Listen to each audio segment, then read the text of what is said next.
bentrovati all'ultima edizione del giorno del TG Flash di New Sicilia.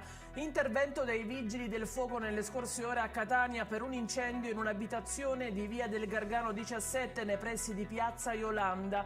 L'abitazione nella quale si è sviluppato l'incendio è un piccolo appartamento con soppalco al piano terra di un cortiletto interno andata completamente distrutta dalle fiamme. Al momento non risultano persone coinvolte nel rogo, sconosciute le cause di quanto accaduto.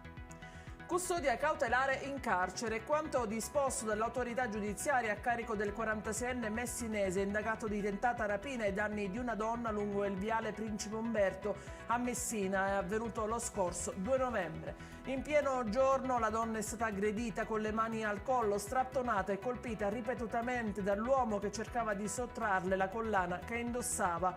La vittima tuttavia è riuscita ad urlare nel disperato tentativo di chiedere aiuto, facendo così allontanare l'aggressore che è stato nelle scorse ore arrestato. Domattina consegno le dimissioni dal Senato, rimango in Sicilia e in quest'Aula. Ha detto così Gianfranco Micciche durante l'Assemblea regionale siciliana. Il leader di Forza Italia in Sicilia ha annunciato la sua decisione di rinunciare al posto in Senato pur di restare un deputato regionale all'Ars.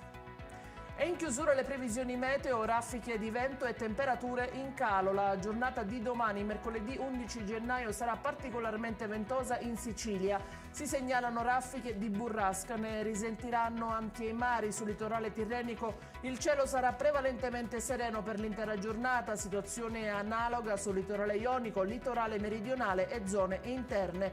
Tuttavia nella zona settentrionale non si esclude la possibilità di rovesci e temporali. È tutto per questa edizione, il TG Flash ritorna domani mattina alle ore 10. Buona serata.